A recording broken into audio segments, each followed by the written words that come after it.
اعوذ باللہ من الشیطان الرجیم بسم اللہ الرحمن الرحیم حسین منی و انا من الحسین احب اللہ من احب حسینن۔ شہید انسانیت علامہ نکن صاحب کی کتاب سے یہ ہمارا سلسلہ فیوز کا جاری ہے، جس میں سے روزانہ ایک ویڈیو اور اس میں سے ایک سوال اور جواب یوٹیوب کی کمیونٹی کے اندر جا کے آپ کو دینا ہے کمنٹس کی صورت میں۔ یہ سلسلہ ہمارا 8 ربیع الاول تک جاری رہے گا۔ اس کے اندر یہ ضروری نہیں ہے کہ آپ پہلی محرم سے شریک ہوں، آپ کی مرضی ہے، آپ 10 صفر سے شروع ہوں، 10 محرم سے شروع ہوں یا 5 ربیع الاول سے شروع ہوں۔ آپ جو ہے وہ جب بھی شریک ہوں گے، بس آپ کو 8 ربیع الاول رات 12 بجے تک تمام سوالوں کا جواب دینا ہے۔ علامہ نکن صاحب اپنے کتاب کے شہید انسانیت کے مقدمے کے پہلے کچھ صفحات کے بعد اگلے صفحات پر فرماتے ہیں کہ امام حسین علیہ السلام انہوں نے فلسفہ بیان کیا ہے، مقدمے کے آخری صفحات میں کربلا کا وہ فلسفہ بیان کیا ہے کہ جو ہر انسان کو جھنجھوڑ کر رکھ دیتا ہے۔ تاریخ بتاتی ہے کہ نواسہ رسول امام حسین علیہ السلام نے میدان کربلا میں دشمن کے سامنے اتمام حجت کا کوئی موقع ہاتھ سے نہیں جانے دیا۔ نکن صاحب کی کتاب کے مطابق امام عالی مقام نے یہاں تک فرمایا کہ اگر تمہیں میری بیعت نہ کرنا پسند نہیں تو تم مجھے چھوڑ دو، میں اپنا وطن، اپنا شہر اور اپنا ملک چھوڑ کر کسی دور دراز کے علاقے میں چلا جاتا ہوں جہاں حکومت کے معاملات سے میرا کوئی تعلق نہیں ہوگا۔ آپ حکومت کریں، میں چھوڑ کے آپ کی حکومت سے باہر کہیں چلا جاتا ہوں۔ جیسا کہ بعض مقاتل تواریخ کی کتابوں میں امام نے کہا میرا راستہ چھوڑ دو، میں ہند چلا جاتا ہوں یا سندھ چلا جاتا ہوں۔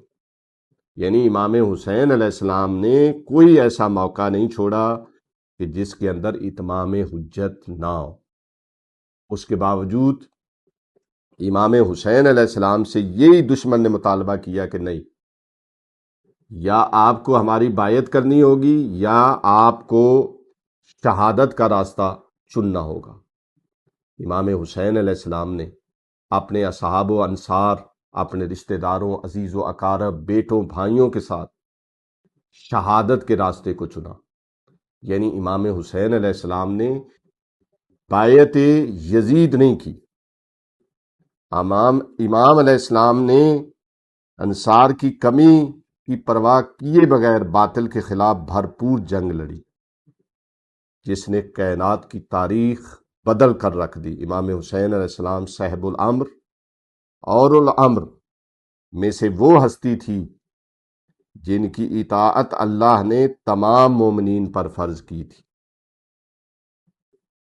جب اسلام کا نام مٹنے لگا تو حسین علیہ السلام نے اپنی اور اپنے عزیز ترین جانوں کی قربانی دے کر نانا کے دین اور خدا کی توحید پر آنچ نہیں آنے دی۔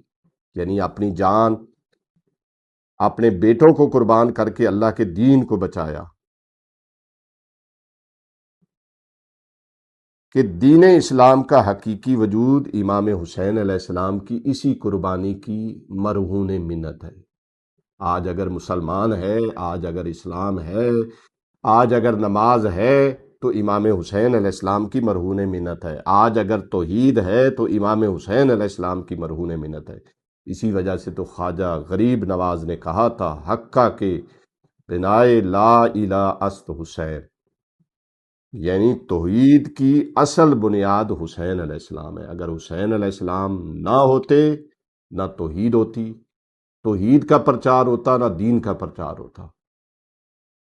اس کا جواب بھی انشاءاللہ سوال کمیونٹی کے اندر موجود ہوگا۔ امید کرتے ہیں کہ آپ کو ہمارا یہ پروگرام پسند آ رہا ہوگا۔ خداوند عالم آپ کی توفیقات خیر میں اضافہ فرمائے۔ وآخر دعوانا ان الحمدللہ رب العالمین۔ ہماری گزارش ہے کہ ہمارے فیس بک، یوٹیوب اور انسٹاگرام کے تمام پیجز کو لائک کریں، شیئر کریں اور سبسکرائب کریں۔ آپ کی حوصلہ افزائی ہمارے لیے قیمتی سرمایہ ہے۔ شکریہ۔